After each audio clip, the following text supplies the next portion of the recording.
Hello friends, welcome to Priya's Kitchen. இன்னைக்கு நம்ம பார்க்க போற recipe North Indian style Kashmiri dum aloo.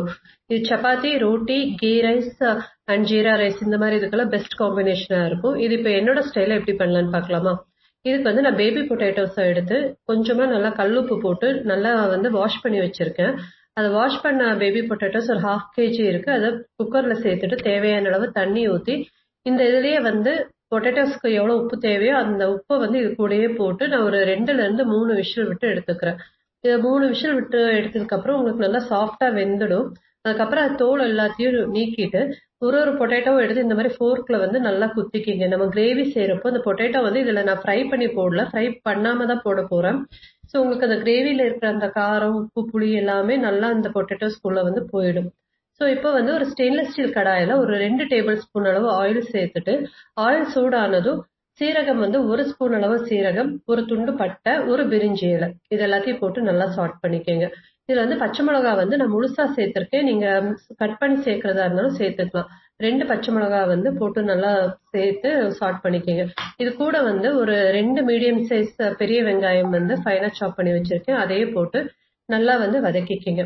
வெங்காயம் நல்லா வதங்கினதும் 1 டேபிள் ஸ்பூன் அளவு இஞ்சி பூண்டு paste, homemade ginger garlic paste போட்டு நல்லா சாட் பண்ணிட்டு இதுக்கு ஃபிளேவரே பாத்தீங்கன்னா காஷ்மீரி மிளகாய் தூள் தான். இதெல்லாம் ஹோம்மேடு காஷ்மீரி மிளகாய் தூள் ஒரு நல்ல பெரிய டேபிள் ஸ்பூன் அளவு சேர்த்திருக்கேன். 2 டேபிள் ஸ்பூன் அளவு காஷ்மீரி மிளகாய் தூள், ஒரு 1/2 டீஸ்பூன் அளவு தனியா தூள், ஒரு சின்ன டீஸ்பூன் அளவு மஞ்சப்பொடி, ஒரு சின்ன டீஸ்பூன் அளவு ஹோம்மேட் கரம் மசாலா பவுடர் இது எல்லாமே சேர்த்து அந்த மசாலாஸோட பச்சை வாசனை போற அளவுக்கு சிம்லே வதக்கிக்கங்க. இது கூட ஒரு சின்ன மீடியம் சைஸ் தக்காளி ஃபைன் பேஸ்டா அரைச்சு வச்சிருக்கேன் பச்சையா, அதையும் போட்டு நல்லா வதக்கிக்கலாம். நம்ம இது சிம்ல வச்சு வதக்குறப்போ அந்த பச்சை வாசனை எல்லாம் போயிடும். அதுக்கப்புறம் 1 கப் அளவு கெட்டி தயிர் நல்லா புளிப்பில்லாத தயிரை போட்டு நல்லா கலந்து விட்டுக்கோங்க. கலந்து விட்டுட்டு இந்த கிரேவிக்கு உங்களுக்கு எவ்வளவு உப்பு தேவையோ பார்த்து அட்ஜஸ்ட் பண்ணி போட்டுக்கோங்க. நான் ஆல்ரெடி பொட்டேட்டோஸ்ல உப்பு போட்டிருக்கங்காட்டி தனியா நான் சேர்க்கல. எனக்கு இது உப்பு கரெக்டா தான் இருந்தது. நீங்க உப்பு மட்டும் பார்த்து சேர்த்துக்கோங்க. இது கூட நம்ம வேக வச்சு பொட்டேட்டோவும் சேர்த்து தண்ணி ஒரு 1/2 டம்ளர் அளவுக்கு மட்டும் தண்ணி ஊத்திட்டு ஹை ஃபிளேம்ல ஒரு 5 நிமிஷம் கொதிக்க விடுங்க. அப்புறம் மூடி போட்டு 5 நிமிஷம் சிம்லயே வச்சு நல்லா கொதிக்க விட்டீங்கன்னா உங்களுக்கு அந்த பச்சை வாசம் எல்லாம் போய் கிரேவி நல்ல ஒரு ஃபிளேவரா இந்த எண்ணெய் பிரிஞ்சு வந்திருக்கும்.